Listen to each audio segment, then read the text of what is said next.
peut être très intéressante pour aller d'un Carquois, oui, la passe en profondeur et la sortie de Pichot. Oh, quel à propos pour Pichot qui est venu dans les pieds de Martin François pour venir sortir la grosse action. La Bélaroussie, il a juste voulu mettre le pied et ça donne l'occasion pour l'équipe de Dunkerque de contre-attaquer avec la frappe de Mehdi Chahiri.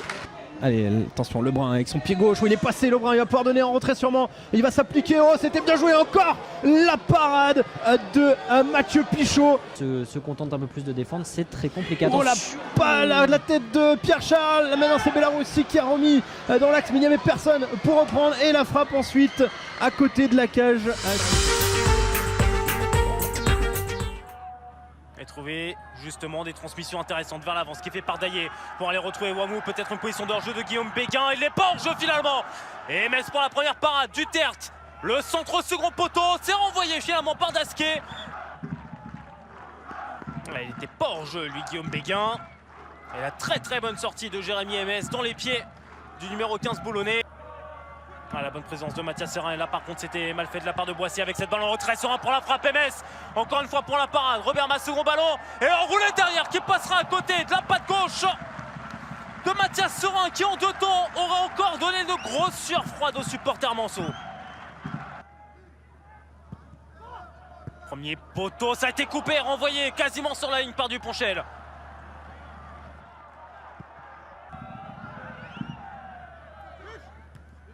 Bon, attention, c'est mal renvoyé. Lemonnier, oh, juste à côté de la cage d'Aurélie Mandanda. Contré par Fricache et Lemonnier qui ne parvient pas à redresser ce ballon vers le cadre. Deuxième corner de la rencontre pour Boulogne. Wamou pour le frapper au second poteau. Mtaoma et le sauvetage de Romain Montiel. Sur reprise de Konaté et MS derrière pour la parade. S'arrêter un penalty, c'était la semaine dernière. Jérémy MS qui avait repoussé la tentative de Jonathan Nanizayamo. Équipe qui ne prend des buts quasiment que dans le jeu et qui marque aussi beaucoup dans le jeu. Avec Diarra en retrait, la frappe et la part de Réfi Mandanda sur le plat du pied gauche de Vincent Créan.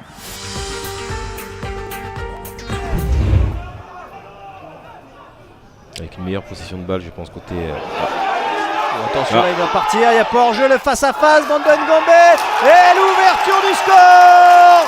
L'ouverture du score pour les joueurs de Drancy. Et le but, il est signé Serge Bando Ngombe, ça fait 1-0. Comme la plupart des corners pour le Stade Lavallois, c'est plutôt bien fait avec la tête.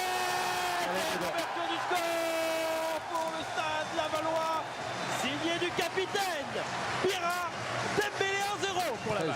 Très jolie tête, franchement il la met super bien. Ah, on en a parlé tout à l'heure, les coups de pied arrêtés c'était des éléments importants, voilà, c'est Gaël qui frappe, il a un pied, il a un super pied, il lui dépose sur la tête et puis après la tête de Bira est magnifique pour aller chercher le petit filet opposé. Comme idée, jouer à deux, ouais, c'est logique. Avec de nouveau, c'est bien joué, c'est plutôt bien fait avec Alexandre de nouveau, avec Gabriel Etidoff, ça va revenir avec Mounir Obadi, l'arrêt en deux temps et le deuxième but signé Mounir Obadi, il n'était pas là au mois de septembre, il est de retour et il va permettre au Stade Lavallois d'être leader après 10 journées de national. C'est un match quand même qui a été relativement bien. Il ne faut pas que ce soit gâché malheureusement par certains problèmes avec les supporters qui sont juste derrière le but. Ouais, rouge. Et carton rouge pour Simon Pondémé. La colère de l'ancien gardien du Havre notamment. Difficile de savoir ce qui s'est passé parce qu'on n'entend pas, on est loin, on ne peut pas savoir véritablement ce qui s'est passé, mais une chose est sûre, c'est que c'est une fin de match gâchée. Allez, il va être frappé finalement, la tête, et on l'avait annoncé il y a quelques minutes, l'ouverture du score de cette équipe de Lyon, la Duchère, 1-0 pour les Duchérois.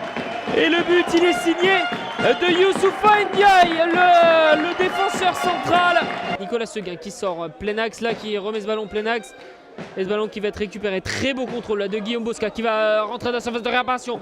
Guillaume Bosca, le centre, l'égalisation de Marignan Gignac.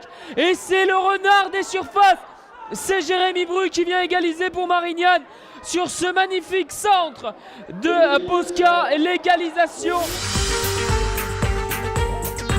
Chacun doit assurer sa zone. C'est parti pour Paulet. En tout cas, la bonne tête et l'ouverture du score ici au stade Robert de Auchan. C'est bien sûr monsieur Jonathan Nanin-Sayamo qui libère les siens et libère toute une région. Le gaucher, l'ancien bien sûr des Sangliers sedanais. Et au premier poteau, la nouvelle tête. Et le deuxième but, encore une fois, sur un corner. QRM qui mène désormais 2 buts à 0. 2 buts sur coup de pied arrêté. Et le héros, en tout cas, sur celui-ci, qui fête d'ailleurs une très jolie naissance.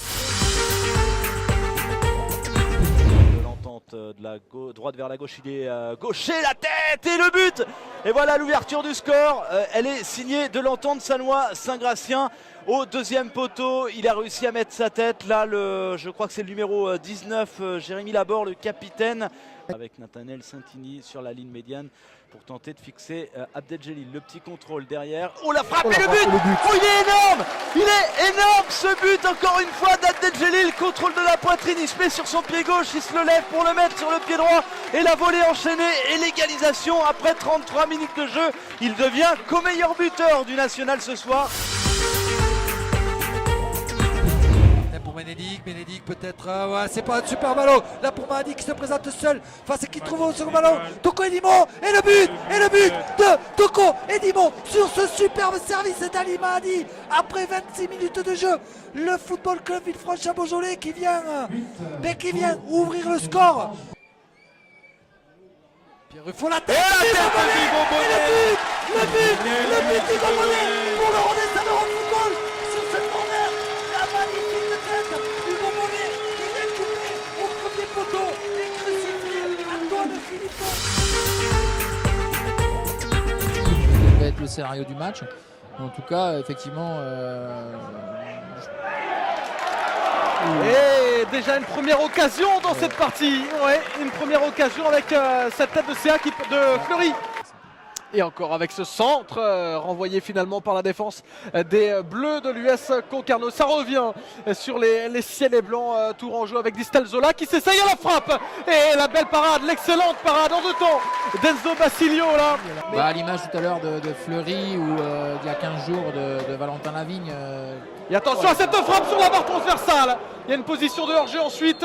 La plus grosse occasion, la voici du côté de Tours avec cette frappe contrée.